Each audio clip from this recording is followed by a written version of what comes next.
जी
भैया।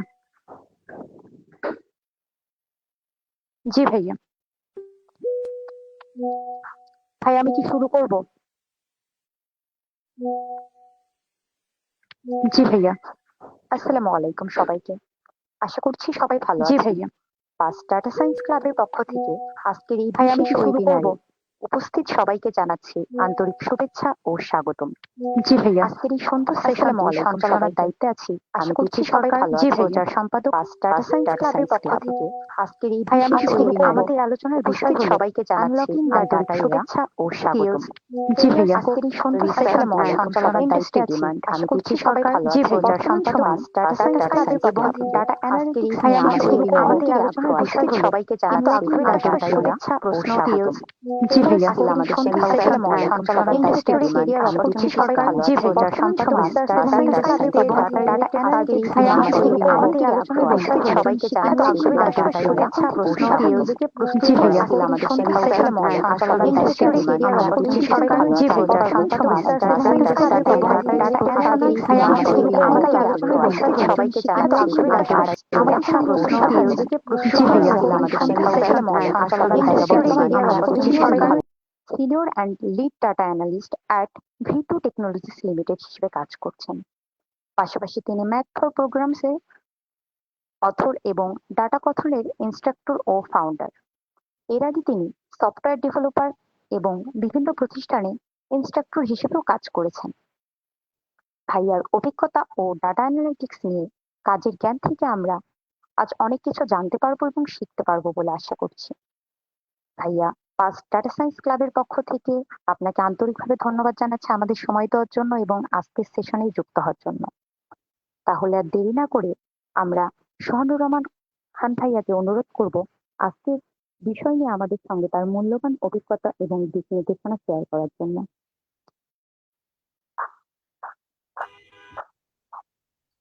আসসালামু আলাইকুম এভরিওয়ান। থ্যাংক ইউ তিথি আপু আমাকে সময় দেওয়ার জন্য, এত সুন্দর করে এত কিছু ডিসক্রাইব করার জন্য।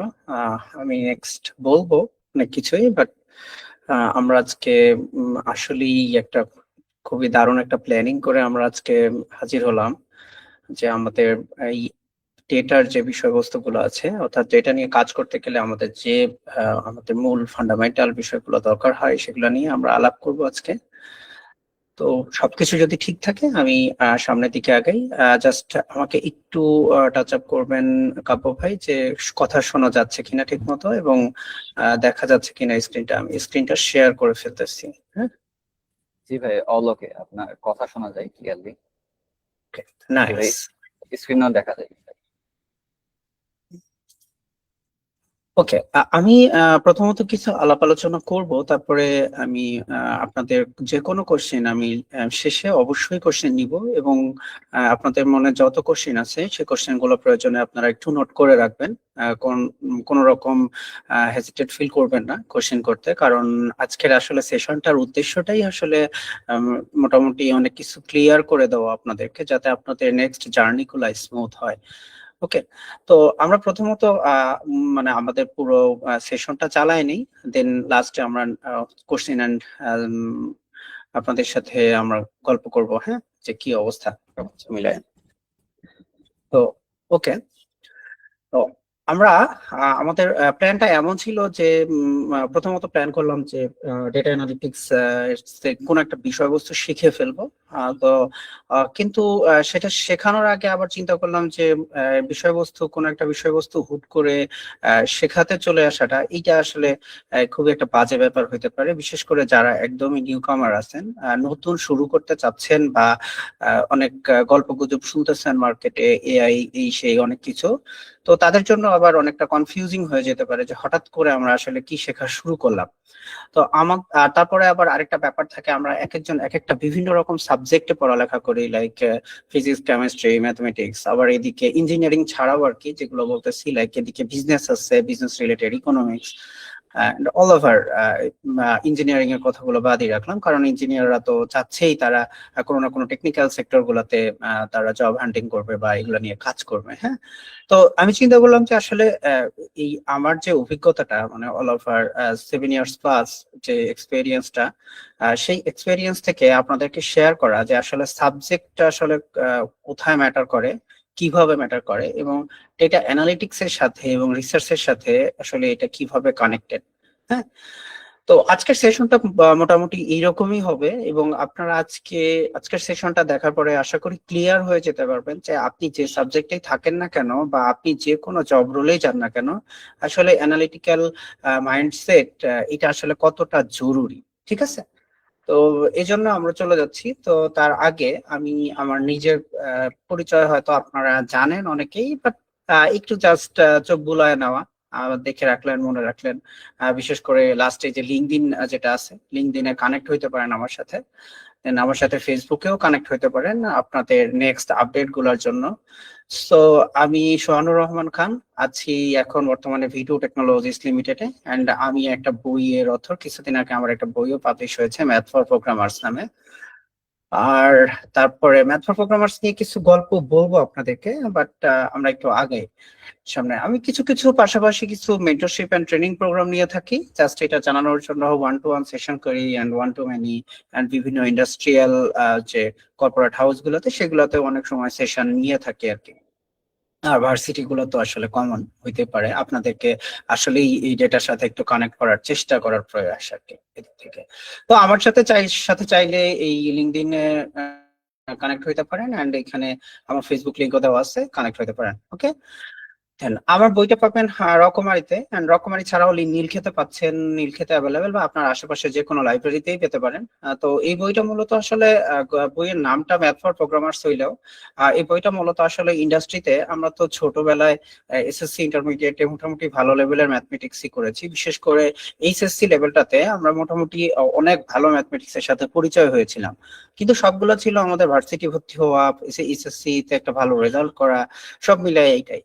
বাট এটা রিয়েল লাইফ অ্যাপ্লিকেশনে কিভাবে কাজ করে, আমরা যে আমাদের ইন্ডাস্ট্রি গুলো দেখতেছি এখন বর্তমানে, সেটা টেকনিক্যাল ইন্ডাস্ট্রি হইতে পারে বা টেকনিক্যালের বাইরেও যে ইন্ডাস্ট্রি গুলো আছে সেগুলোতে আসলে কিভাবে কাজ করে।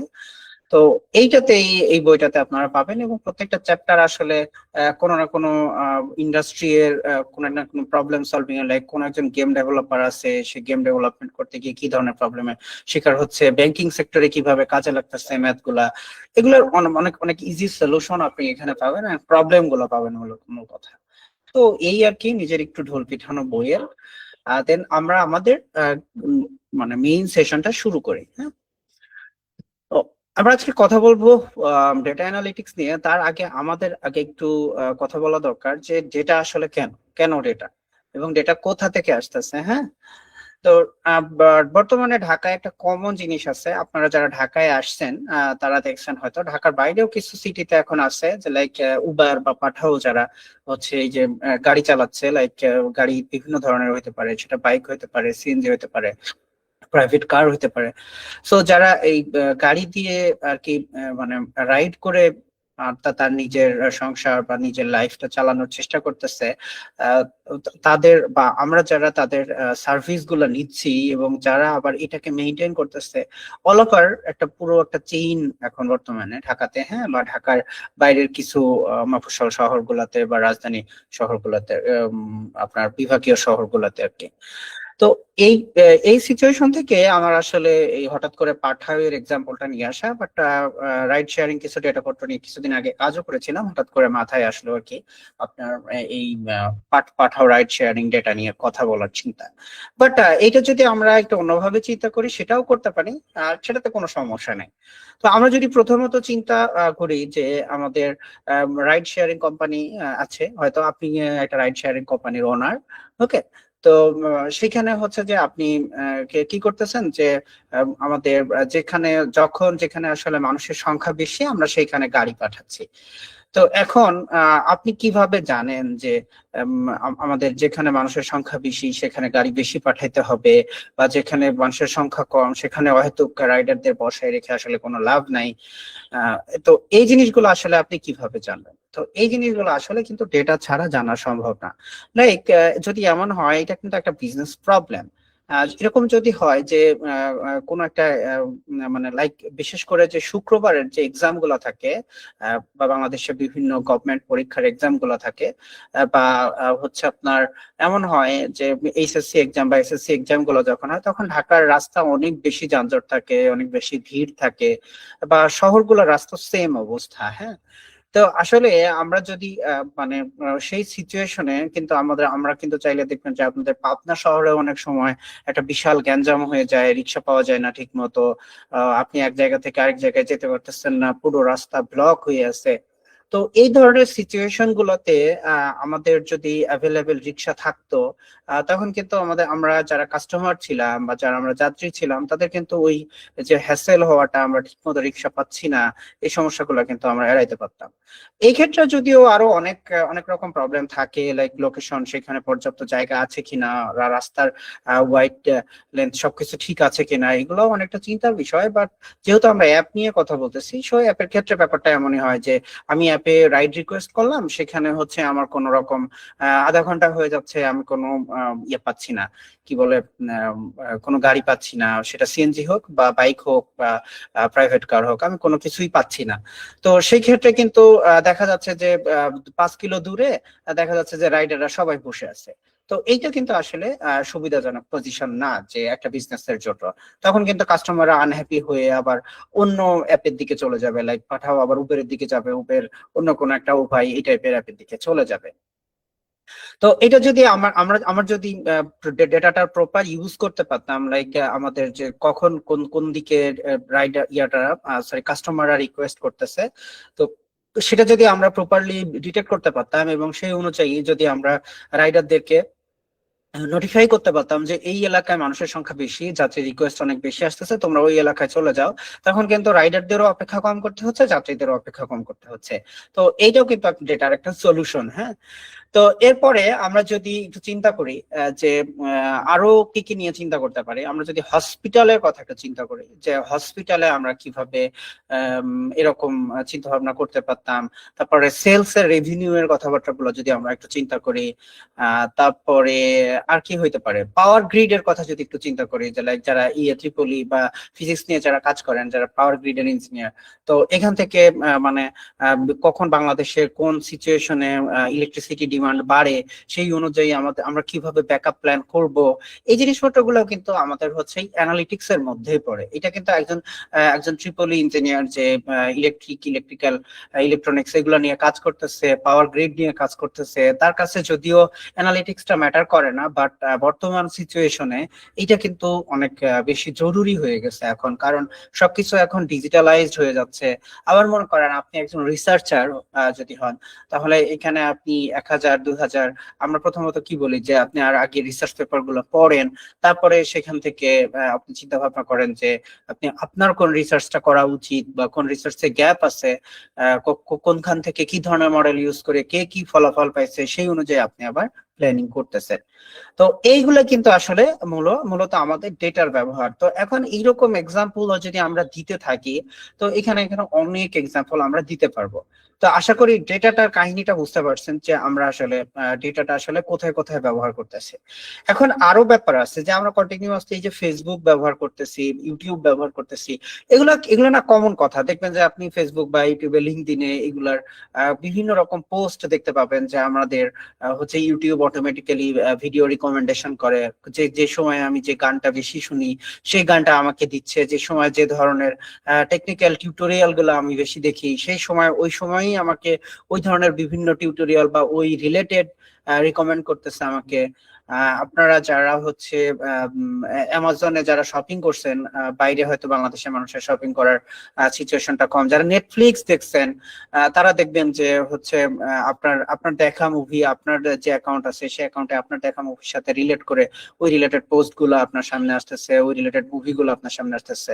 তো ফেসবুক লিঙ্কডইনে এগুলো হর হামেশাই হয়। হ্যাঁ, এগুলো আপনারা হয়তো নিজেরাও এক্সপ্লোর করছেন, কিংবা দেখবেন যে আপনি কোন একটা বিষয়ে আপনার ফ্রেন্ডের সাথে আলাপ করতেছেন, তো তখন হচ্ছে যে কিছুক্ষণ পর 1-2 ঘন্টা পর ফেসবুক আপনাকে বিভিন্ন রকম অ্যাডভার্টাইজমেন্ট দেখানো শুরু করছে, ইউটিউব আপনাকে অ্যাডভার্টাইজমেন্ট দেখানো শুরু করছে, বা কাউকে কোন একটা মেসেজ করছেন সেটা অটোমেটিক্যালি তারা আমাদেরকে সেইভাবে কিন্তু ট্র্যাক করতেছে। তো এই এই যে বিভিন্ন আমরা অপশন গুলো দেখলাম ডেটার, যে বিভিন্ন লেন্স থেকে যে আমরা দেখলাম যে ডেটা আসলে কোথায় ব্যবহার হচ্ছে বা কেন ডেটা আসলে লাগতেছে। তো ডেটা ছাড়া কিন্তু আসলে ডেটা কালেকশন যদি ওরা না করতো বা আমরা না করতাম, তাহলে কিন্তু এভাবে অ্যানালাইসিস গুলা করা বা প্ল্যানিং করা, নেক্সট কি হবে, আনহ্যাপি কাস্টমার গুলাকে আমরা কিভাবে হ্যাপি কাস্টমারে ফেরত নিয়ে আসবো, তারপরে চার্ন অ্যানালাইসিস আমরা কিভাবে করব, এফিসিয়েন্সি কিভাবে বাড়াবো, রেভিনিউ কিভাবে বেশি গেইন করব, এই জিনিসপত্রগুলো নিয়ে কিন্তু আমাদের কাজ করার খুব একটা স্কোপই থাকতো না। আমরা নিজেদের মনের অজান্তে অনেক কিছু বলি, সেটা কিন্তু আসলে আমাদের ব্রেইনের ডেটা স্টোরেজের থ্রুতেই। হ্যাঁ, যে আমাদের ব্রেইনে কোনো না কোনো ডেটা স্টোর, ওই ওই রিলেটেড ডেটা স্টোর ছিল, সেখান থেকে কিন্তু আমরা এখন একটা ডিসিশন নেই যে না, এখন এই মুহূর্তে বাইরে বের হওয়া যাবে না, এখন বাইরে বের হলে আমরা কোনো রকম রিক্সা পাবো না, গাড়ি পাবো না। এটা আপনি কিভাবে জানেন? সো এটা কিন্তু আপনি হয়তো কারো না কারো থেকে শুনেছেন যে এরকম ঘটনা ঘটে, অথবা আপনি কয়েকদিন হয়তো নিজে এক্সপ্লোর করছেন বাইরে বের হয়ে, যে এরকম ঘটনা হচ্ছে, আপনার নিজের একটা এক্সপেরিয়েন্স আছে যে বাইরে বের হইলেই, দুপুর টাইমে বাইরে বের হইলে এই টাইমে আমি কোনো গাড়ি পাবো না। তো এরকম ঘটনা কিন্তু হর হামেশাই ঘটে থাকে। তো এই কারণে আসলে ডেটাটা জরুরি। অ্যাজ ইউজুয়াল আমরা ব্রেইনের মধ্যে, আমাদের ব্রেইন স্টোর করে রাখে। আর আমরা যদি চিন্তা করি যে সেটাকে আমরা কোনো একটা ডেটাবেজে বা আমরা কোনো একটা খাতায় বা কোনো একটা নোটবুকে আমরা স্টোর করে রাখবো, সেটাও হচ্ছে সেটাও কিন্তু আমাদের এক ধরনের ডেটা অ্যানালিটিক্স এর পার্ট বা ডেটা কালেকশনের পার্ট। ওকে, তো ডেটা অ্যানালিস্ট আসলে কারা কারা হইতে পারে বা কার আসলে হওয়া দরকার?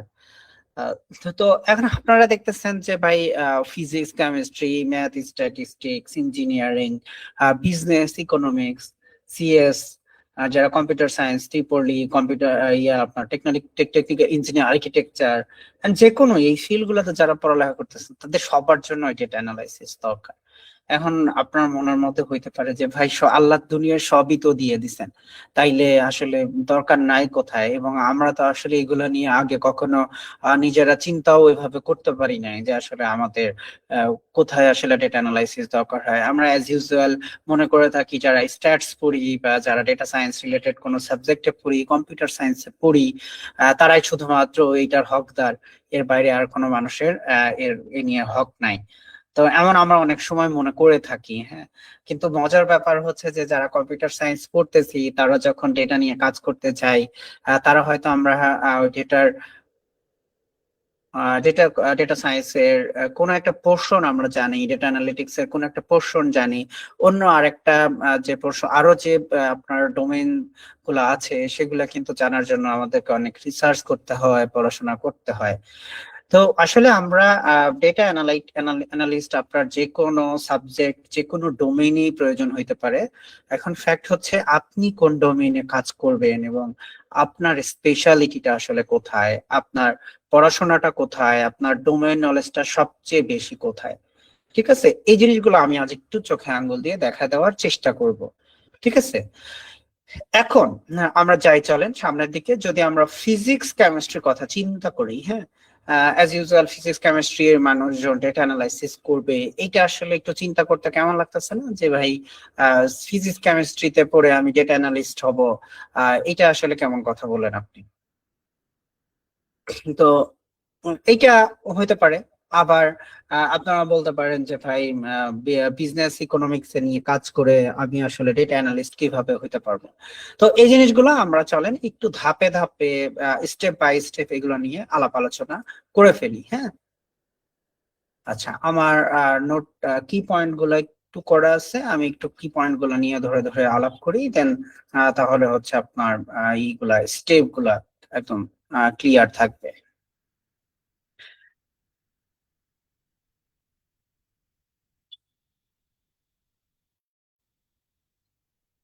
ওকে, তো ফিজিক্স কেমিস্ট্রি নিয়ে যদি আমরা একটু কথা বলতে যাই, ফিজিক্স কেমিস্ট্রিতে আপনার আমরা প্রথমত কেমিস্ট্রি নিয়ে কথা বলি। হ্যাঁ, কেমিস্ট্রি নিয়ে কথা বলতে গেলে দেখবেন যে আমাদের যে যারা কেমিস্ট আছে, যারা বিভিন্ন ফার্মা ল্যাব গুলোতে কাজ করে থাকেন, তারপরে আমরা কেমিস্ট্রি নিয়ে রিসার্চ করার এক্সপিরিয়েন্স আমাদের অনেক কম, বিশেষ করে যারা মানে বিভিন্ন ইউনিভার্সিটিতে হচ্ছে পিওর সাবজেক্ট গুলো পড়ে থাকি, মানে pure mathematics, pure chemistry, pure physics.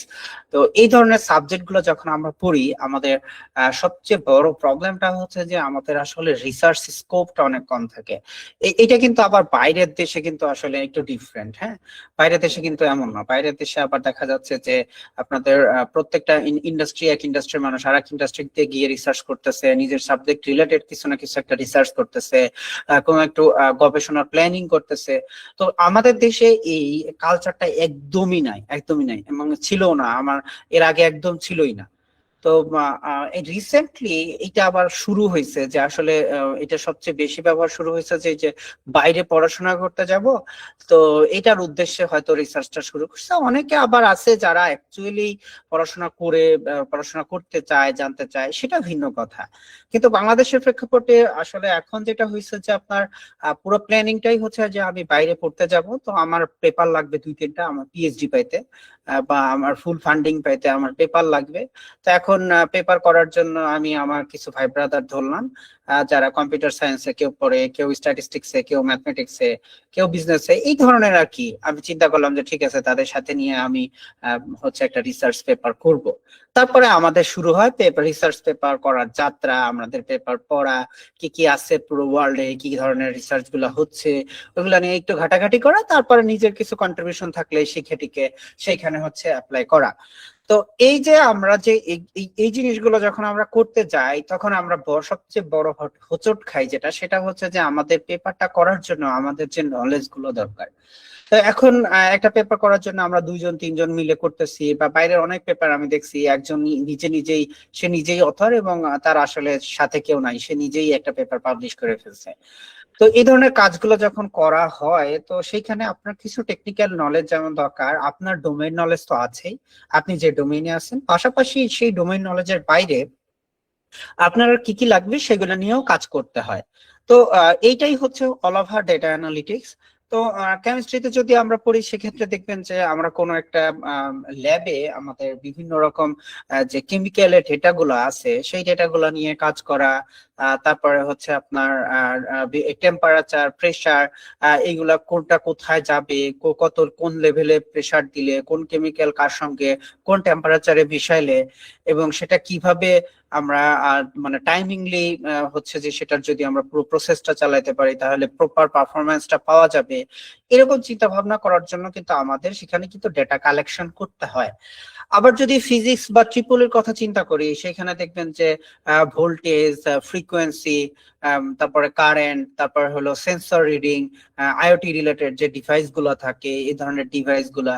তো এই কাজগুলোর ক্ষেত্রে কিন্তু আমাদের ফিজিক্স বা ট্রিপলের জিনিসগুলো কিন্তু অনেক বেশি চলে আসে। তো এরপরে যদি আমরা ম্যাথ অ্যান্ড স্ট্যাটিস্টিক্সটা দেখি, হ্যাঁ, তো ম্যাথ অ্যান্ড স্ট্যাটিস্টিক্সে আসলে এখানে কাজটা কি, তো আপনারা জানেন অলরেডি, ডেটা সায়েন্স রিলেটেড কাজ করতে গেলে ডেটা সায়েন্স ইজ বেশিরভাগ পার্ট হচ্ছে ম্যাথমেটিক্স অ্যান্ড স্ট্যাটিস্টিক্স। হ্যাঁ, তো আপনারা অলরেডি জানেন যে ডেটা সায়েন্স রিলেটেড যে কোনো কাজ করতে গেলে ম্যাথমেটিক্যাল মডেলটা খুবই একটা জরুরি পার্ট হয়ে গেছে এখন। হ্যাঁ, বা অর্থাৎ আপনি যা কিছুই করেন পুরো পৃথিবীতে, সেটাকে কিন্তু আপনি ম্যাথমেটিক্যাল মডেলে রূপ দিতে পারবেন। তো এই নিয়ে একটা বই আছে আপনার, পুরো ওয়ার্ল্ড আসলে ম্যাথমেটিক্যাল মডেলের সাথে কিভাবে কানেক্টেড, বা হচ্ছে আসলে পুরো ওয়ার্ল্ড ম্যাথমেটিক্স কতটুকু ফলো করে, এ নিয়ে একটা বই আছে, আপনারা দেখতে পারেন, ইটস গড ইজ ম্যাথমেটিশিয়ান, এরকম একটা বই আছে ইংলিশে। এরপরে দা গোল্ডেন রেশিও, যারা হচ্ছে আমরা ইয়াতে আছি, আর্কিটেকচারে আছি, তারা অনেক বেশি পড়ে থাকবো দা গোল্ডেন রেশিও। ম্যাথমেটিক্স এর ব্যবহারটা আসলে কিভাবে পুরো ওয়ার্ল্ডে হচ্ছে আল্লাহর যে সৃষ্টিগুলো আছে সেখানে কিভাবে কাজে লাগে এবং আমরা যে ক্রিয়েশন গুলা করি সেখানে কিভাবে কাজে লাগে, জাস্ট জানার জন্য আপনারা একটু নাড়াচাড়া করে দেখতে পারেন। তো ম্যাথমেটিক্স অ্যান্ড স্ট্যাটিস্টিক্স এর ব্যাপারটা তো বুঝলেন যে আমাদের যত ডেটা নিয়ে কাজ যা করতেছি ম্যাথমেটিক্যাল মডেল অ্যান্ড স্ট্যাটিস্টিক্স নিয়েই বেশিরভাগ কাজগুলো হয়ে থাকে। ইঞ্জিনিয়ারিং এর কথা যদি বলি, ইঞ্জিনিয়ারিং এর কথায় আপনার কম্পিউটার সায়েন্স যদি হয়, তারপরে হচ্ছে আপনার আরো অন্যান্য যে সকল ইঞ্জিনিয়ারিং, এনভায়রনমেন্টাল ইঞ্জিনিয়ারিং গুলো আছে, বায়োলজি আছে, জুওলজি আছে, বায়োমেডিক্যাল ইঞ্জিনিয়ারিং গুলো আছে। এখানে এখানে প্রত্যেকটা অ্যানালাইসিস কিন্তু আপনার হচ্ছে মানে প্রত্যেকটা জিনিস, প্রত্যেকটা মেশিন কিন্তু আপনার ডেটার উপরে বেস করে বানানো। লাইক কিছুদিন আগে আমি একটা জিনিস এক্সপ্লোর করলাম হঠাৎ করে যে আপনার বিশেষ করে পুরো ওয়ার্ল্ডে এখন জার্মানি, তারপরে চায়না, এই এই ধরনের কান্ট্রি গুলা যারা আসলে মেডিকেল ইকুইপমেন্ট গুলো অনেক বেশি বানায় থাকে, তারা এত পরিমাণে রিসার্চ করে এবং এত পরিমাণে মানুষের ডেটা তাদের কাছে আছে, হিউম্যান বডি ডেটা, যে একটা মেশিন কিন্তু ইজিলি সে নিজে নিজে একটা মানুষকে অপারেশন করে ফেলতে পারে কোনো মানুষের হেল্প ছাড়া। এখন আরো তো এআই, হিউম্যান একটা ব্রেইন, মেশিনের একটা ব্রেইনের এখন ব্যবহার আছে। তো অল ওভার যে আমরা যে কোনো ডেটা নিয়ে যদি কাজ করতে চাই সেখানে অ্যানালাইসিস থাকবে এবং সেখানে আমাদের ওই ইঞ্জিনিয়ারিং এর পার্ট গুলো কিন্তু সেখানে চলে আসতেছে। এরপরে যদি আমরা বিজনেস ইকোনমিক্স এর কথা চিন্তা করি, আপনার কি বলে সেলস অ্যানালিটিক্স এর কথা আমরা হরহামেশাই শুনবো। আমরা ডেটা অ্যানালিটিক্স এর প্রজেক্ট করতে গেলে প্রথম যে প্রজেক্ট দেখবেন আমাদের সামনে আসতেছে সেটা হচ্ছে কোভিড অ্যানালিটিক্স। অর্থাৎ কোভিড এর সময় কিন্তু পুরো ওয়ার্ল্ডে ভালো লেভেলের অ্যানালাইসিস এবং অনেক বেশি রিসার্চ হয়েছে। হ্যাঁ, তো এই ধরনের অ্যানালাইসিস গুলা কিন্তু আমাদের মানে বিজনেস এন্ড ইকোনমিক্স এর পার্ট। এখানে ফাইন্যান্সিয়াল অ্যানালিটিক্স এর যে কাজগুলো হয়ে থাকে সেটা ব্যাংকিং সেক্টর হইতে পারে, ইন্স্যুরেন্স সেক্টর গুলো হইতে পারে, বা যে কোনো একটা কর্পোরেট কোম্পানির সেটার পুরো ফাইন্যান্সিয়াল অ্যানালাইসিস হইতে পারে এবং সেটার উপরে ডিসিশন মেকিং হইতে পারে। এই ধরনের জিনিসপত্রগুলো কিন্তু সবই ডেটার উপরে ডিপেন্ড করতেছে। তো আশা করি এইটুকু কথা, এখন এগুলো নিয়ে কথা বলতে গেলে আরো অনেক বেশি ডিসক্রাইব করতে হবে, বাট আশা করি আপনাদের কিছুটা হলেও আইডিয়া চলে আসছে যে আমাদের সাবজেক্ট গুলাতে আসলে কোনোটাতেই আমাদের ডেটা আসলে ফেলনা হিসাবে নাই। প্রত্যেকটা কাজে আমাদের প্রত্যেকটা সাবজেক্টেই ডেটার ব্যবহার আছে।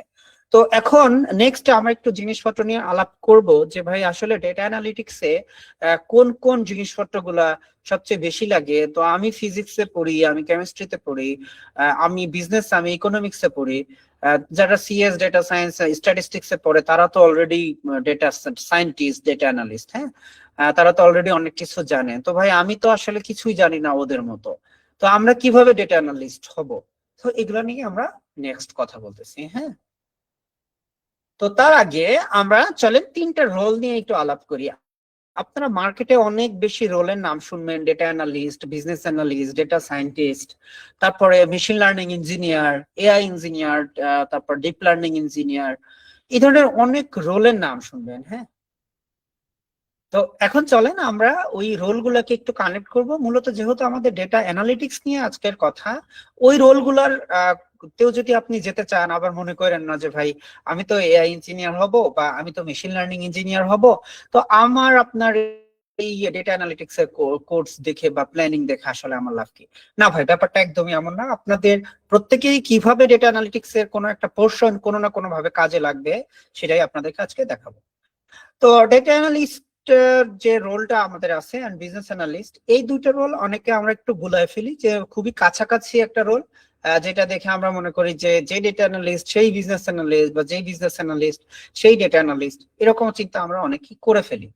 এটা আসলে আমাদের নিজেদের দোষ না, এটা বাংলাদেশের প্রেক্ষাপটে বিভিন্ন কোম্পানির আসলে ওই যে বাজেটের একটা ব্যাপার থাকে যে আমরা কোনো একজন মানুষকে হায়ার করে অনেক বেশি কাজ করায় ফেলতে চাই, আমরা এক্সপার্টিস তৈরি করতে চাই না। আমরা চাই যে হচ্ছে যে মানে একই মানুষ বিভিন্ন টাইপের কাজ করে দিবে, যাতে আমার হচ্ছে ওই ওই যে মানে এক্সপার্ট হইতে হবে ব্যাপারটা এমন না, বাট আমি যাকে দিয়ে অনেক বেশি কাজ করাইতে পারবো তাকে আমার দরকার হায়ার করার। হ্যাঁ, তো এই জন্য দেখবেন যে যে বিজনেস অ্যানালিস্ট সেই ডেটা নিয়ে ডেটা অ্যানালাইসিস করে তারপরে সে আবার তার বিজনেস ডিসিশনের দিকে যাচ্ছে।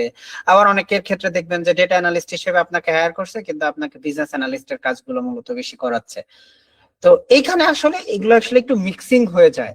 তো এগুলো নিয়ে আমার একটা কমপ্লিট বই আসবে ইনশাল্লাহ সামনে।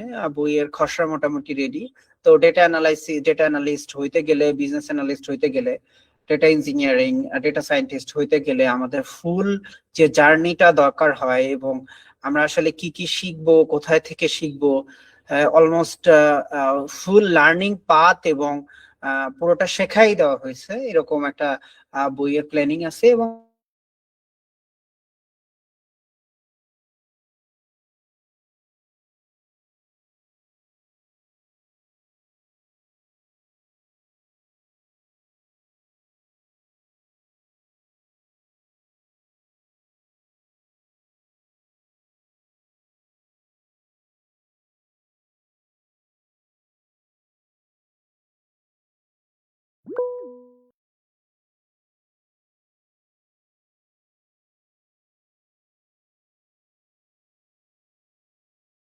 ব্যাপারটা ঘটে যে, হ্যালো হ্যালো হ্যালো, কানেকশন কি ডিসকানেক্ট হয়ে গেছিল? ওকে ওকে ওকে। তো ডেটা অ্যানালিস্টের কথা যদি বলি, ডেটা অ্যানালিটিক্স এর আসলে আমাদের কি কি স্কিল গুলো বেশি দরকার হয়, বা আমরা আসলে মূলত কি নিয়ে কাজ করি, এখানে দেখবেন যে লেখা আছে কিছু কথা, যে এসকিউএল, এক্সেল, পাওয়ার বিআই, পাইথন। তো একজন ডেটা অ্যানালিস্ট স্টার্ট করার জন্য আমাদের এই টুলস গুলোর ব্যবহার জানা দরকার। তো ডেটা অ্যানালিস্ট বলতেই আমরা কি আসলে এসকিউএল, এক্সেল, পাওয়ার বিআই, পাইথন বুঝবো? একদমই না। এইটা মার্কেটের হচ্ছে একটা ট্রেন্ড। আপনি ডেটা অ্যানালিস্টের কোর্স যেখানেই করতে যাবেন, আপনাকে সরাসরি দেখবেন যে এই কয়েকটা টুলস এর ব্যবহার শেখাচ্ছে, কিন্তু অ্যাকচুয়াল অ্যানালিটিক্স আসলে কি জিনিস এটা আপনাকে কেউ বোঝাবে না, যে আসলে অ্যানালিটিক্সটা কি জিনিস। তো ওই অ্যানালিটিক্সটা ক্লিয়ার করার জন্যই আমি আমার ডেটা অ্যানালিটিক্স বইয়ের প্ল্যানিংটা করছি, এন্ড বইটা খুব তাড়াতাড়ি রিলিজ হয়ে যাবে, আপনারা হাতে পেয়ে যাবেন ইনশাল্লাহ। আর যদি আপনাদের সাথে কোনোদিন দেখা হওয়ার সুযোগ থাকে, তো আমি আপনাদেরকে কিছু গিভওয়ে করার চেষ্টা করবো আর কি ইনশাল্লাহ, যদি আপনারা এইভাবে কানেকশনে থাকেন আর কি। তো ডেটা অ্যানালিস্টের মূল কাজ হচ্ছে ডেটা ক্লিন করা, ডেটা এক্সপ্লোর করা, এন্ড সেটাকে পুরো প্রসেস করে সেটাকে একটা ড্যাশবোর্ডের রূপ দেওয়া, এবং সে ড্যাশবোর্ড অথবা রিপোর্টস এর রূপ দেওয়া, এবং কিছু ট্রেন্ড বা অ্যানোমালিস গুলাকে আইডেন্টিফাই করে দেওয়া। মূলত মূল কাজগুলো কিন্তু একজন ডেটা অ্যানালিস্টের এটাই।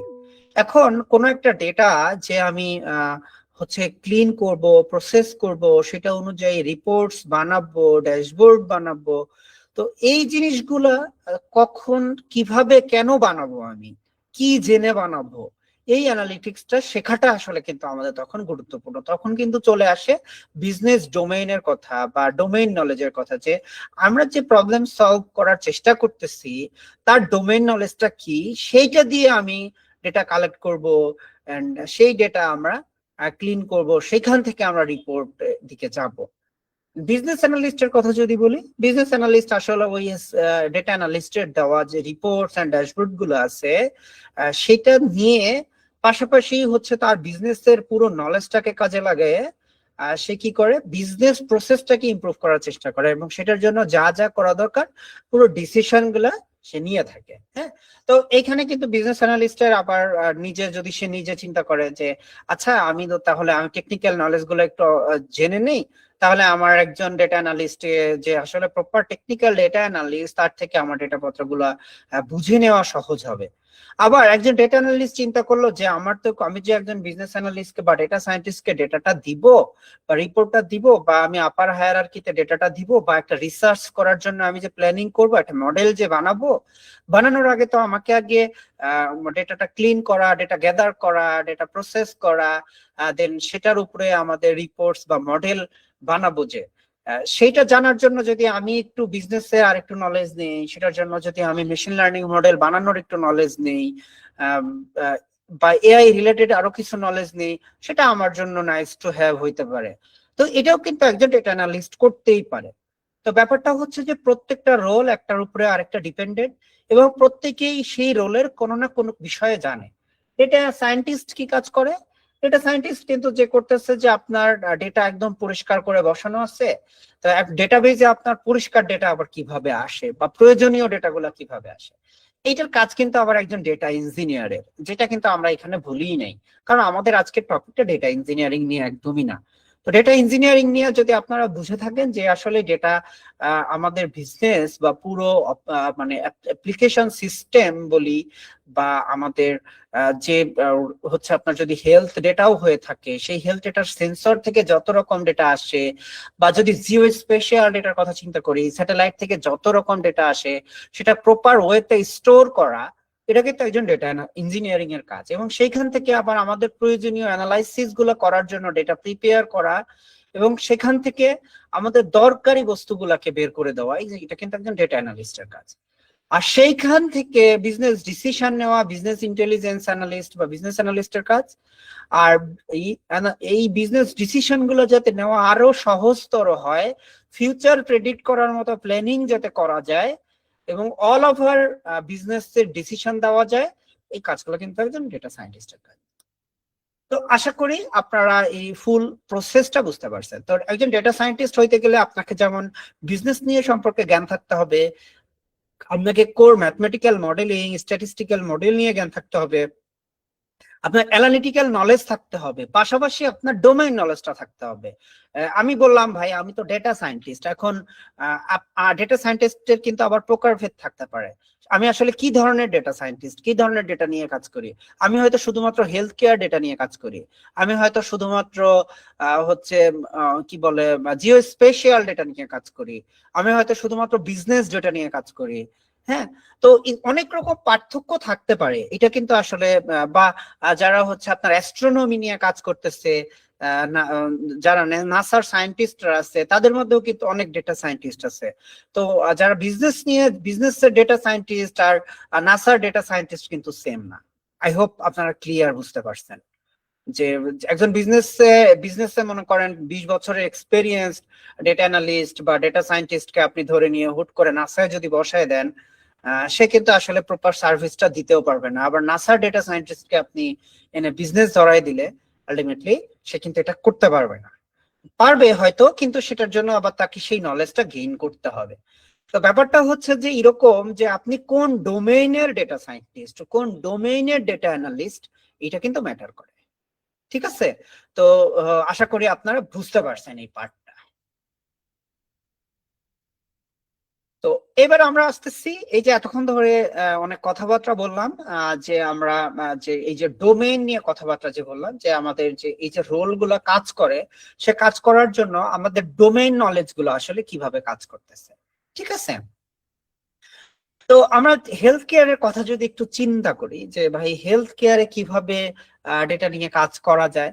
হ্যাঁ, তো হেলথ কেয়ার ডেটা নিয়ে যদি আমরা চিন্তা করি, সেক্ষেত্রে আপনারা দেখবেন যে বিশেষ করে শুক্রবার এবং শনিবার বা ছুটির দিনগুলোতে দেখবেন হসপিটাল গুলাতে হিউজ ভিড়। কোন হসপিটাল গুলা? প্রাইভেট হসপিটাল গুলা, রাইট? আপনারা একটু চিন্তা করে দেখেন। তো তারপরে আপনার হচ্ছে হেলথ কেয়ার শুধুমাত্র নট অনলি হসপিটাল, এটার জন্য তো আবার মেডিসিনের যে পার্টটা কাজ করে সেটাও কিন্তু আবার এর সাথে দায়ী। হ্যাঁ, যে আপনারা যদি দেখেন যে হচ্ছে মেডিসিন কখন আসলে কোন ধরনের মেডিসিন প্রোডাকশনের জন্য সবচেয়ে বেশি এফোর্ট দেওয়া দরকার, মার্কেটে কোন ধরনের মেডিসিন গুলা কখন বেশি প্রোডাকশনে রাখা দরকার, তো এই ধরনের কথা যদি আমরা চিন্তা করি, হ্যাঁ, তো এই ধরনের কথা চিন্তা করলে তখন দেখবেন যে হেলথ কেয়ার অ্যানালিটিক্সটা কিন্তু অনেক বেশি কার্যকর। কিভাবে? মনে করেন একজন একটা হসপিটালে প্রতিদিন শত শত পেশেন্ট আসে, হ্যাঁ, হাজার হাজার পেশেন্ট আসে। তো এদের আপনি ডেটা কালেক্ট করতেছেন কিভাবে? ওই যে ডাক্তার গেলে প্রথমে তার বয়স জিজ্ঞাসা করে, তার হচ্ছে ব্লাড প্রেশারটা চেক করে, তারপরে তার হার্ট রেটটা চেক করে, তারপরে তার ওজনটা ওয়েটটা নেয়, তারপরে তার অক্সিজেন লেভেল কেমন আছে, তার বডি টেম্পারেচার কেমন, প্রিভিয়াস মেডিকেল স্টোরি গুলা আছে কিনা, তার আগের হিস্ট্রি অ্যান্ড কারেন্ট স্টোরি, এগুলা এগুলা কিভাবে, এগুলা কিন্তু সব কিন্তু দেখবেন যে বিশেষ করে একটা মানে যে কোনো ডাক্তার যখন আপনি একটা অনেকগুলো ডাক্তার দেখানোর পরে নতুন একটা ডাক্তারের কাছে যাবেন, সে দেখবেন যে আপনার প্রিভিয়াস যত রিপোর্ট আছে এবং যত রকম ডাক্তার দেখাইছেন, কি ধরনের ওষুধ খাইছেন, পুরো একটা স্টোরি তারা কিন্তু আবার তার নতুন প্রেসক্রিপশনে লিখে ফেলে। তো এই জিনিসগুলো বাংলাদেশে হয়তো এখনো অনেক বেশি পপুলার না, বাট বাইরের দেশগুলোতে বা বাংলাদেশে অনেকগুলো কোম্পানি আছে বাইরের দেশের হেলথ কেয়ার নিয়ে কাজ করে। বাংলাদেশের হচ্ছে আপনার এই যে কমিউর নামের একটা কোম্পানি আছে, যারা বাইরের দেশের হচ্ছে ডেটা নিয়ে, হেলথ কেয়ারের ডেটা নিয়ে কাজ করে। তো এরা কিন্তু এগুলো কিন্তু পুরোটাই বা বাইরের দেশে যে হেলথ ইন্স্যুরেন্স গুলা হয়ে থাকে, এদের কাছে কিন্তু একটা মানুষের পুরো লাইফের যত মেডিকেল হিস্ট্রি আছে সব কিন্তু জমা থাকে। কারণ আপনি যখনই কোনো একটা ডাক্তার দেখাচ্ছেন, তখনই ওই আপনার যে রিপোর্ট এবং আপনার যে ডাক্তারের যে মেডিসিন সবগুলো কিন্তু কোন একটা সার্ভারে উঠানো আছে বা ডেটাবেজে উঠানো আছে। এবং পরবর্তীতে আপনি যখন ডাক্তারের কাছে যান, তখন আপনার এক বোঝা হচ্ছে ওই ব্যাগে ভরে নিয়ে হচ্ছে আপনাকে রিপোর্টস নিয়ে যেতে হয় না। তখন জাস্ট আপনার আইডি দিয়ে সার্চ করলেই আপনার পুরো লাইফের হিস্ট্রি পাওয়া যায়, এবং সেখান থেকে আপনার জন্য চিকিৎসা সেবাগুলো কিন্তু দেওয়া সহজ হয়ে যায়। এবং এই যে লাখ লাখ মানুষের যে ডেটাগুলো আছে, সেটা মেডিসিন রিলেটেড হইতে পারে, তারপরে হচ্ছে আপনার এই যে রোগ নির্ণয়ের যে যন্ত্রগুলো আছে, সেই যন্ত্রগুলোর জন্য, ডিভাইস গুলোর জন্য হইতে পারে। এই প্রত্যেকটা জিনিস কিন্তু তখন আমাদের হচ্ছে তৈরি করা বা সেটার জন্য প্ল্যানিং করা, রিসার্চ করা আমাদের জন্য সহজ হয়ে যায়। হ্যাঁ, অর্থাৎ নতুন কি ধরনের রোগী বাংলাদেশে এখন বেশি আসতেছে, কোন ধরনের হচ্ছে সিমটম গুলা বেশি পাওয়া যাচ্ছে, কোন সময়ে কিসের, ওই যে হঠাৎ করে দেখবেন গভর্নমেন্ট থেকে, সিটি কর্পোরেশন থেকে হঠাৎ করে দেখবেন যে একটা বিজ্ঞপ্তি দিয়ে দেয় যে এখন হচ্ছে আপনার এই যে ডেঙ্গুর সিজনটা চলে আসতেছে, আগে থেকে কিভাবে সচেতন হবেন, কিভাবে কি করবেন, এই যে ক্যাম্পেইন গুলো চালানো, এই জিনিসগুলো কিন্তু সহজ হয়ে যায়। তো এই যে আপনি যে হেলথ কেয়ার সম্পর্কে এই যে বললাম যে যে একজন মেডিকেল যে ডক্টর নিয়ে তার নিউট্রিশন এবং ডক্টর এগুলা নিয়ে পড়াশোনা করছে, যারা মেডিকেলে পড়াশোনা করছে তারা যেমন হেলথ কেয়ার নিয়ে কাজ করতেছে, একই সাথে হেলথ কেয়ারের জন্য পাশাপাশি কিন্তু যারা ফার্মেসি, তারপরে কেমিস্ট্রি, এই ধরনের সাবজেক্ট নিয়ে যারা পড়ালেখা করতেছে, তারা কিন্তু আবার এই যে ড্রাগ ইন্ডাস্ট্রিতে তারা কিন্তু আবার অনেক বড় একটা ইফেক্ট তৈরি করতেছে, এবং তারাও কিন্তু হেলথ কেয়ার ইন্ডাস্ট্রিতেই কাজ করতেছে। একই সাথে আমরা যারা আবার ইঞ্জিনিয়ারিং সেক্টরে আছি, লাইক আপনার ট্রিপলি, তারপরে ফিজিক্স, তারপরে হচ্ছে আপনার এই যে প্রোগ্রামিং, যেখানে এআই, ডেটা, আপনার এই যে স্ট্যাটিস্টিক্স মডেল, ম্যাথমেটিক্যাল মডেল, যেখানে এআই এর ব্যবহার হচ্ছে, মেশিন গুলোতে এআই লাগতেছে, এন্ড অটোমেটেড মেশিন, আইওটির ব্যবহার গুলো লাগতেছে। তো তারপর হচ্ছে যে আপনার এখন আল্ট্রাসোনোগ্রাম কেউ করছেন কিনা কোনোদিন জানি না, সিম্পল একটা এক্সাম্পল দিই, আল্ট্রাসোনোগ্রাম যখন করবেন তখন দেখবেন যে যদি দেখে থাকেন যে ইমেজ গুলো যখন নেওয়া হয়, তখন ইমেজ গুলাতে মেশিন অটো ডিটেক্ট করে যে এখানে একটা প্রবলেম হওয়ার সম্ভাবনা আছে।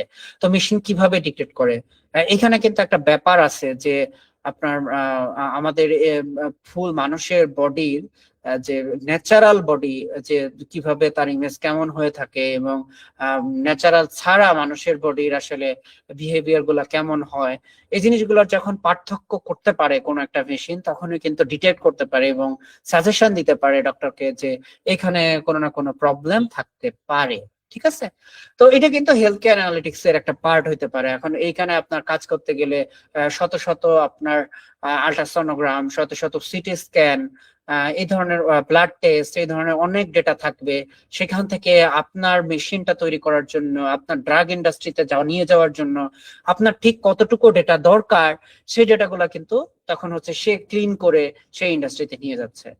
অথবা কি করতেছে বর্তমানে বাংলাদেশে যেটা হয় যে তারা আবার কোনো একজন টেকনিক্যাল ডেটা অ্যানালিস্ট হায়ার করে তারা তাদের ডোমেইন নলেজ তাকে শেখানোর চেষ্টা করে, এবং সেখান থেকে তারা আবার সেই ডেটাগুলো ক্লিয়ার করার চেষ্টা করে। কিন্তু আপনি যদি নিজেই যদি আপনি একজন ফার্মাসিস্ট হন, বা আপনি যদি একজন ডক্টর হন, আপনি যদি নিজেই মেডিকেলে পড়া অবস্থায় আপনি যদি ডেটা অ্যানালিটিক্স এর এক্সপেরিয়েন্স যদি আপনার থাকতো, তাহলে কিন্তু ইন্ডাস্ট্রি গুলাতে রিসার্চ এর জন্য আপনি কিন্তু বেশি হেল্প করতে পারতেন। তো এছাড়া যদি ফাইন্যান্সের কথা বলি, ফাইন্যান্সের লাইক ব্যাংক গুলাতে বা ইন্স্যুরেন্স গুলাতে এই যে ফ্রড ডিটেকশন, রিস্ক মডেল বের করা, ক্রেডিট স্কোরিং গুলা বের করে থাকে, কাকে লোন দেওয়া যাবে, কাকে দেওয়া যাবে না, ইন ফিউচার বাংলাদেশের দারিদ্রতার হার কেমন চলে আসতে পারে, তারপরে হচ্ছে যে আপনার ট্যাক্স কমে যাবে কি বেড়ে যাবে, এই ধরনের সব রকম প্ল্যানিং, বাজেট প্ল্যানিং, কোন একটা কোম্পানির হোক বা দেশের হোক, বাজেটের প্ল্যানিং গুলা করা, এই ধরনের প্ল্যানিং গুলা করা কিন্তু এই অ্যানালিটিক্স গুলোর জন্য সহজ হয়ে যায়। ই কমার্স এর কথা যদি চিন্তা করি, ই কমার্স এটা খুবই কমন একটা ব্যাপার। এটা হচ্ছে আপনার এগুলা নিয়ে অনেক বেশি কথা হয় যে মানে কারণ বাংলাদেশে ইদানিং ই কমার্সটা অনেক বেশি হাইপে চলতেছিল। তো কেন হচ্ছে আপনার ওই রিকমেন্ডেশন দেওয়া লাইক ফেসবুকে বা ইউটিউবে দেখবেন কন্টিনিউয়াসলি অ্যাড আসতেছে বিভিন্ন ই কমার্স ওয়েবসাইটের, বা আপনার ই কমার্স ওয়েবসাইটই যদি হয় সেখানে একটা মানুষ কতগুলো প্রোডাক্ট কিনছে, কিভাবে কিনছে, সেগুলোর উপরে বেস করে আপনার রিকমেন্ডেশন দেওয়া হয়, প্রোডাক্ট রিকমেন্ডেশন করা। তারপর হচ্ছে আপনার ডিমান্ড ফরকাস্টিং করা, কখন কোন জিনিসের ডিমান্ড বাড়তে পারে সেটার উপরে বেস করে স্টক সাপ্লাই চেইন এগুলো মেনটেন করা, প্রোডাক্ট সেগমেন্টেশন করে ফেলা। বাংলাদেশে এই অ্যানালিটিক্স এর সবচেয়ে বেশি ব্যবহার করা হয় আপনার ই কমার্সে। সেটা হচ্ছে আপনার ই কমার্সের চাইতে আপনার ডিরেক্টলি রিটেল শপ গুলোতে, লাইক স্বপ্ন, তারপর মিনা বাজার, এই ধরনের যে শপ গুলো আছে, এরা অনেক বেশি অ্যানালিটিক্স এর আপনার হচ্ছে কি বলে মেথোডোলজি অ্যাপ্লাই করে থাকে এবং মানুষের বিহেভিয়ার নিয়ে তারা অ্যানালাইসিস করে থাকে, সিসিটিভি ফুটেজ নিয়ে অ্যানালাইসিস করে থাকে, কোন প্রোডাক্টটা সে হাতে তুলতেছে এবং দাম দেখার পরে আবার রেখে দিচ্ছে, কোন ব্রাঞ্চে রাখলে, কোন প্রোডাক্ট গুলা পাশাপাশি রাখলে সে কম্বো আকারে কিনে নিবে, কোন কম্বো গুলা বেশি চলে। অনেক ব্যাপার স্যাপার আর কি থাকে এখানে, যদি আপনারা সেলস অ্যানালিটিক্স গুলা নিয়ে বা রিটেল শপ অ্যানালিটিক্স নিয়ে কাজ করে থাকেন দেখতে পারবেন। তখন ক্যাগেলে আপনি অনেক ডেটা পাবেন, সেখানে আপনারা পারবেন। ম্যানুফ্যাকচারিং ইন্ডাস্ট্রিতে কাজে লাগে, সাপ্লাই চেইন, কোয়ালিটি কন্ট্রোল এগুলো করাতে। টেলিকম গুলার ক্ষেত্রে দেখবেন যে হঠাৎ করে কোনো একটা এলাকায় হচ্ছে আপনার কনসার্ট হচ্ছে, জেমস গেছে, হঠাৎ করে দেখবেন যে টিয়া কিছু নাই, নেটওয়ার্ক গন। তো ওইখানে এত মানুষের সমাগম হয়েছে যে আসলে টাওয়ার গুলা কাভার করতে পারতেছে না, নেটওয়ার্ক কাভারেজ করতে পারতেছে না। তো এই জিনিস কিন্তু তারপরে হচ্ছে যে আপনার পাহাড়ে গেলেন, পাহাড়ে গিয়ে আপনি গ্রামীণ ফোনের নেটওয়ার্ক পাচ্ছেন না, তো তখন আপনি কিন্তু আবার নতুন করে আপনি অন্য বা সিম ব্যবহার করতেছেন, তো এটা কিন্তু কাস্টমার চার্নের একটা ব্যাপার স্যাপার চলে আসে। তো টেলিকম ইন্ডাস্ট্রিতে তারপরে প্যাকেজের যে ব্যাপারগুলো থাকে, তারা ইন্টারনেটের যেসব প্যাকেজ দিয়ে থাকে, তারপরে হচ্ছে আপনার কিছু কম্বো প্যাকেজ গুলো দিয়ে থাকে, সেশে প্যাক দিয়ে থাকে। এই ধরনের প্যাকেজ গুলো যখন তারা বিল্ড করে, কি ধরনের প্যাকেজের সাথে কার কম্বো করলে মানুষ কিনবে, কত মিনিট দিলে, এই সকল রকম অ্যানালাইসিস কিন্তু এর মধ্যে চলে আসতেছে। এগ্রিকালচার অ্যানালাইসিসেও কিন্তু আমাদের বাংলাদেশে এটা খুবই কম, বাট এইটা কিন্তু দেখবেন যে ইন ফিউচার বাংলাদেশে অনেক বেশি মেশিন নির্ভর চলে আসবে। তো বিশেষ করে এগ্রিকালচার রিলেটেড মেশিন গুলা বিল্ড করাতে বা এগ্রিকালচারের এই যে আপনার ফসলের যে এই যে পোকা দমন বলি বা সার প্রয়োগ বলি, সেচ দেওয়া বলি, এই প্রত্যেকটা জিনিসগুলাতে বা ওয়েদারকে অ্যানালিটিক্স করা, এই জিনিসগুলোকে কিন্তু আমাদের এই অ্যানালাইসিস গুলো কিন্তু অনেক বেশি গুরুত্বপূর্ণ। এখন কেউ যদি বলে থাকে যে ভাই আমি তো এগ্রিকালচার নিয়ে পড়াশোনা করি, আমার সাথে আসলে ডেটা অ্যানালাইসিস এর কাজ কি? তো আমি যদি একজন মানুষ যে এগ্রিকালচার নিয়ে জীবনে কোনো কিছু জানি না, তাকে যদি আপনি বলেন যে ফসলের রোগ নিয়ে গবেষণা করতে, আশা করি আপনি যে এগ্রিকালচার নিয়ে পড়াশোনা করতেছেন সে আমার চাইতে বেশি পারবেন এবং সে এই অ্যানালিটিক্স পার্টটা ভালো করতে পারবেন যদি আপনার এই টেকনিক্যাল নলেজটা থাকে। তো আশা করি অল ওভার ক্লিয়ার। হ্যাঁ, তো ডেটা অ্যানালিটিক্স এর আসলে মূল কাজটা কি, এগুলো বলে আমি কাছাকাছি চলে আসছি, আমরা শেষ করে দিব। তো আমাদের মূলত ডেটা অ্যানালাইসিস করতে গেলে প্রথম যেটা করা সেটা হচ্ছে যে রাইট কোশ্চিন করতে জানা, যে আমাদের আসলে অ্যাকচুয়াল কোশ্চিনটা কি। হ্যাঁ, বিজনেস কোশ্চিনটা কি, ডোমেইন কোশ্চিনটা কি, আমরা আসলে আমরা কোন প্রবলেমে আসছি বা কোন প্রবলেম ফেস করতেছি। হ্যাঁ, তো আমরা যে প্রবলেমটা ফেস করতেছি সেটা আসলেই ভ্যালিড প্রবলেম কিনা, এগুলা নিয়ে কিন্তু আমাদের আগে কোশ্চিন করতে শিখতে হবে। তো প্রপার কোশ্চিন কিভাবে করতে হয়, অ্যাকচুয়ালি এই পুরো জিনিসপত্র নিয়েই আমি আমার বইতে আলোচনা করছি, আমি অনেক ব্লগেও লিখে থাকি, আপনারা দেখলে খুঁজতে পাবেন, বা আমার ডেটা কথন চ্যানেলে গেলে আপনি অনেকগুলো ভিডিও পেয়ে যাবেন এই রিলেটেড।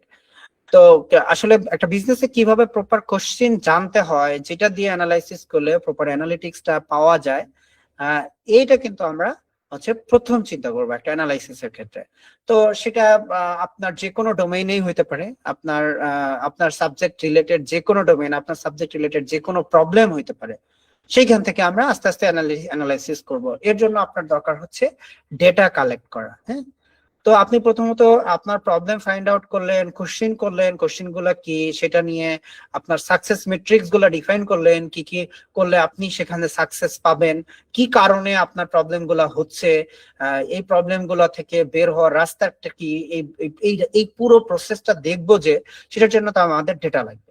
তো সেটার জন্য আমরা প্রথমত ডেটা কালেক্ট করব। সেটা ডেটা কালেকশন বিভিন্ন রকম হইতে পারে। হঠাৎ করে আমরা একটা আমাদের ভার্সিটির আশেপাশে কোনো একটা চায়ের দোকান দিব, তো সেই চায়ের দোকানটা আসলে কতটুকু চলবে এটার জন্য আমাদের কিন্তু আগে প্ল্যানিং করতে হবে। হঠাৎ করে একটা এলাকায় আমি একটা হসপিটাল করব, হঠাৎ করে আমি একটা এলাকায় স্বপ্নের মতো একটা রিটেল শপ দিব, তো সেখানে আসলে সেটা চলবে কিনা, কাস্টমার আসবে কিনা, সেই টাইপের কাস্টমার ওখানে আছে কিনা, এগুলোর কিন্তু পুরো প্ল্যানিংটা আগে কিন্তু আমাদের এই পুরো কোশ্চেনের মধ্যে সেগুলো থাকবে।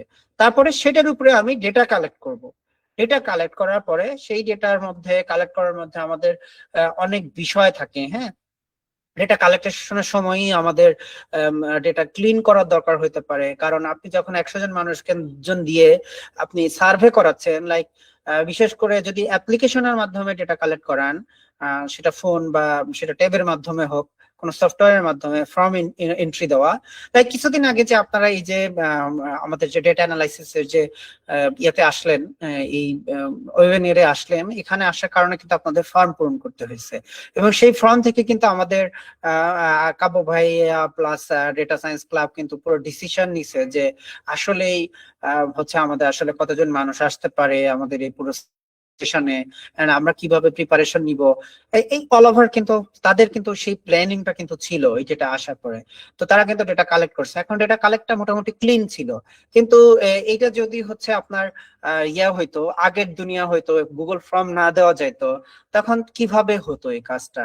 তখন কিন্তু দেখতেন যে প্রথমত কি করতো যে আমাদের এক একজনকে এক একটা ইউনিভার্সিটি এক একটা এলাকায় পাঠায় দিত, হাতে নিয়ে, বোর্ড নিয়ে, খাতা নিয়ে। তো সে নোট করতো আপনি আমাদের এরকম একটা ক্যাম্পেইন আছে, আমাদের একটা ওয়েবিনার আছে, আপনি কি জয়েন করবেন? আপনি যদি জয়েন করে থাকেন তো তাহলে আপনি এখানে এতটার সময় জয়েন করতে পারেন, এতটার সময় এমন হলে আসতে পারেন। আগে আগে যেটা ছিল আর কি, সেটা কিন্তু এখন ডিজিটালাইজড হয়ে গেছে। তো সেই ডেটাটাকে ক্লিন করা এবং সেখানে মিসিং ডেটা পত্রগুলো ঠিক করা, ডার্টি ডেটাকে ঠিকঠাক করা, এগুলা কি, এগুলা সম্পর্কে জানাবো নেক্সট কোনো সেশন যদি থাকে। ফুল একটা ডেটা অ্যানালিটিক্স এর যদি আমরা ওয়ার্কশপ করতে পারি, ফুল ডে আর 2 or 3 যদি ওয়ার্কশপ করতে পারি যে আসলে আমাদের পুরো ডেটা প্রসেসটা কিভাবে ডেটা গ্যাদারিং থেকে ডেটা ক্লিনিং করা হয়, তো এই জিনিসগুলো তখন আমি দেখাইতে পারবো। তারপরে অ্যানালাইসিস এর যে পার্টটা আছে, তারপরে আমরা স্ট্যাটিস্টিক্যাল অনেক কিছু মেথোডোলজি আছে, ম্যাথমেটিক্যাল কিছু প্যাটার্ন আছে, এই জিনিসগুলো দিয়ে আমরা প্যাটার্ন অ্যানালাইসিস করব, অ্যানোমালিস অ্যানালাইসিস করব। এগুলো করার পরে আমরা ফাইনাল একটা রিপোর্ট দিব বা ড্যাশবোর্ড দিব। ড্যাশবোর্ড গুলো দেখতে কেমন হয়? অনেকগুলো চার্ট থাকে, অনেক দেখবেন যে তারপরে হচ্ছে টেবুলার ডেটা সেট থাকে। এখন রিপোর্ট গুলো হচ্ছে ডেটা সেটও হইতে পারে, আবার ড্যাশবোর্ডও হইতে পারে। ঠিক আছে? তো বা ডেটা স্টোরি, মানে এগুলা নিয়ে গিয়ে তখন আমরা একটা প্রেজেন্টেশন দিই বা বলি বা একটা স্টোরি লিখি যে আসলে কি হয়েছে, কেন হয়েছে, কি হয়েছিল, পুরো একটা স্টোরি লিখি। তো আমার যে পুরো ডেটাটা পাইলাম, পুরো স্টোরি পাইলাম, পাওয়ার পরে আমরা নেক্সট শেষে যাচ্ছি কিসে? আমরা ডিসিশনের দিকে যাচ্ছি, যে ডিসিশনে যাওয়ার জন্য আমাকে রিকমেন্ডেশন দিবে। তো এই যে এই পুরো প্রসেসটাই কিন্তু আমার প্রথমে কোশ্চিনে আমাদের আগে বিজনেস কোশ্চিনটা বা ডোমেন রিলেটেড কোশ্চিনটা আমাকে আগে আইডেন্টিফাই করতে হবে, এন্ড শেষে আমরা আসলে কোথায় যেতে চাই সেটা কিন্তু আমাদের আইডেন্টিফিকেশনে থাকতে হবে। তার নাইলে আমাদের মনে করেন দরকার হচ্ছে একটা হাসপাতাল বসানো, আমরা যে কথা বলতেছি পেশেন্টের সাথে কথা না বলে, বা রোগী আছে কিনা, কি ধরনের রোগী এলাকায় বেশি, এগুলো নিয়ে কথা না বলে আমরা চিন্তা করতেছি যে এখানে একটা ইউনিভার্সিটি বসাবো, এখানে শিক্ষার্থী কতজন আছে, এই ধরনের ডেটা কালেক্ট করলাম। তো এটা কিন্তু আসলে পুরো ডোমেইনের সাথে কিন্তু ডোমেইন কনফ্লিক্ট করে। অ্যাকচুয়ালি আমার বিজনেস কোশ্চিন কি বলে, ডোমেইন কোশ্চিন কি বলে, সেটা রাইট কোশ্চিনের উপরে ডিপেন্ড করে আমি কিন্তু লাস্টের ডিসিশনের দিক যাবো আর কি। তো ডেটা অ্যানালিটিক্সে আপনার এই যে বললাম বিজনেস কোশ্চিনটা রেডি করা, বিজনেস কোশ্চিনটা পুরোটাই একটা বিজনেস ডোমেইনের একটা পার্ট হয়ে যায়। সো রাইট কোশ্চিন করতে পারাটা ডেটা অ্যানালিস্টের যেমন কাজ, কোনো একটা বিজনেস অ্যানালিস্টেরও কিন্তু একটা কাজ রাইট কোশ্চেন করতে পারা।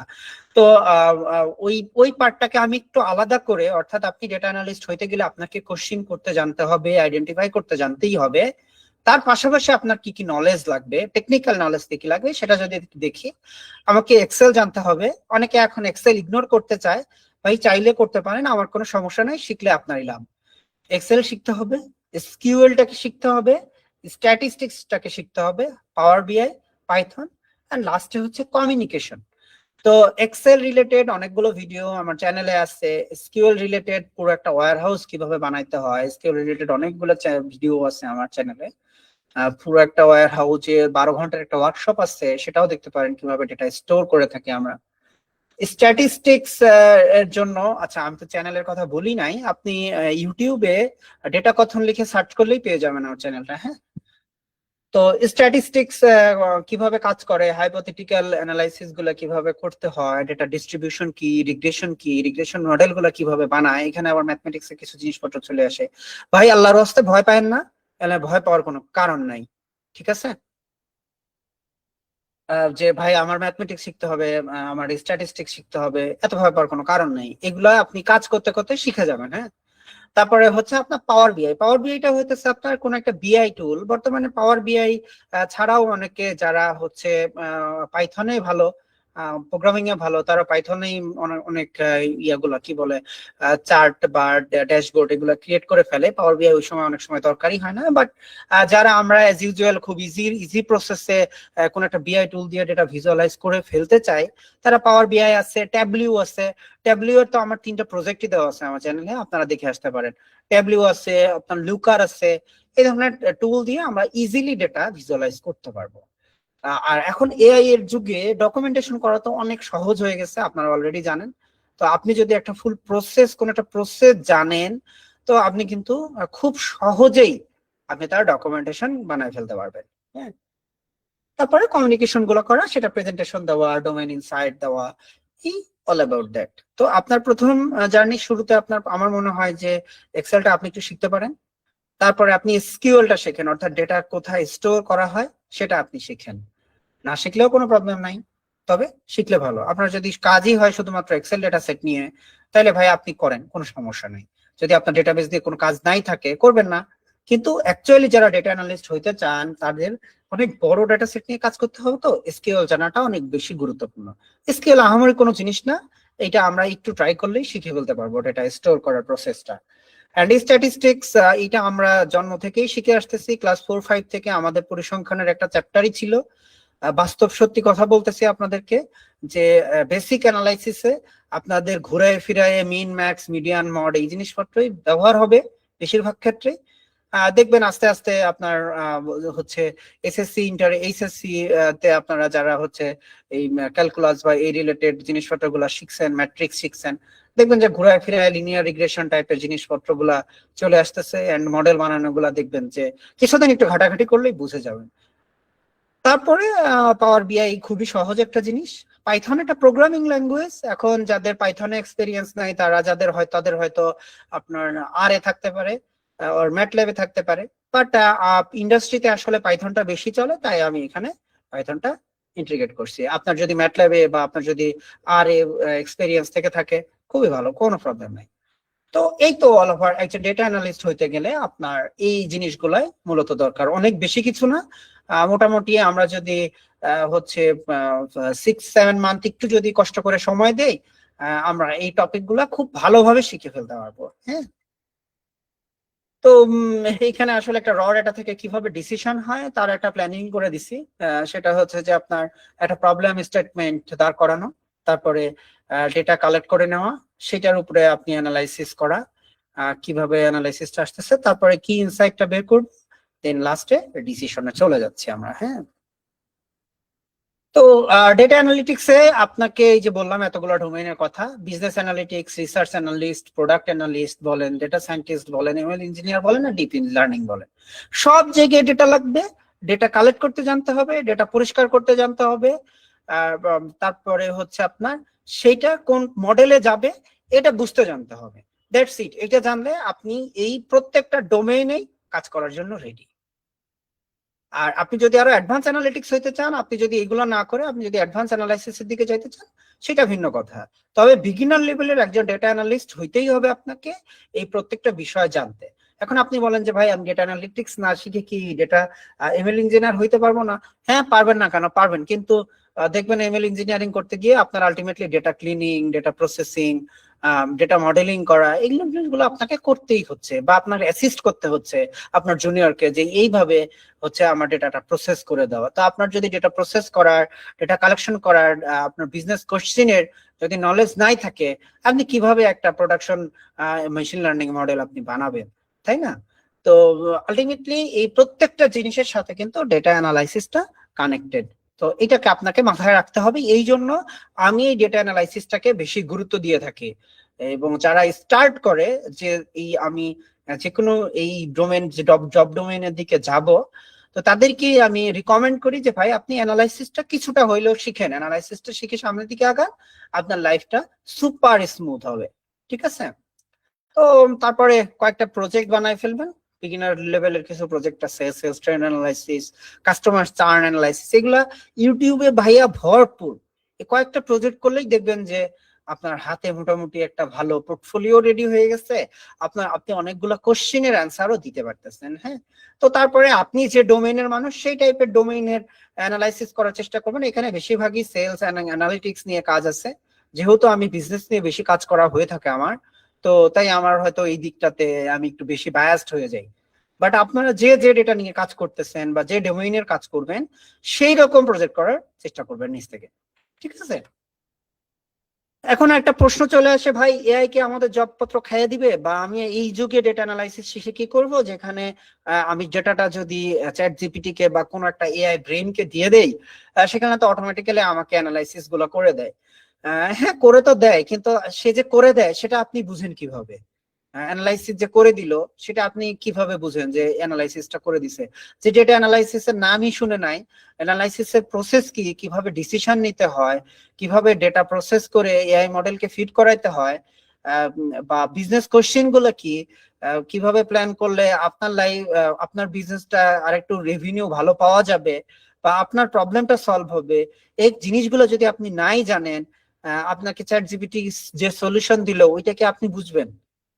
তো আপনি অলওয়েজ, এআই অবশ্যই জব কেড়ে নিবে, কেন নিবে না? এআই জব কেড়ে নেওয়ার জন্যই আসছে, কিন্তু আপনাকে মোটামুটি লেভেলের স্মার্ট হইতে হবে। এখন আপনি যদি স্মার্ট না হন, আসলেই জব রিপ্লেস করে নিবে। কারণ তখন দেখা যাচ্ছে যে আগে হচ্ছে আপনার ডেটা ক্লিনিং এর প্রসেস গুলো লিখতেই আমাদের 5-7 দিন লেগে যেত, এখন আমি 1 ঘন্টায় এআই দিয়ে ওটা লিখে ফেলতে পারি। এখন যে এই যে ক্লিনিং এর প্রসেসটা আমি 1 ঘন্টায় লেখাচ্ছি এআই কে দিয়ে, সেইটা লেখার মতো যোগ্যতাও আপনাকে তৈরি করতে হবে। এটা হচ্ছে গুরুত্বপূর্ণ। এটা যদি আপনি তৈরি করতে পারেন, আপনি যে কোনো জবেই ফিট, আপনার ডোমেইন রিলেটেড যে কোনো জবে ফিট। এত প্যারা খাওয়ার কিছু নাই ভাই, দুনিয়ায় অনেক কিছু আইছে, অনেক কিছু গেছে, অনেক কিছু আসবে সামনে।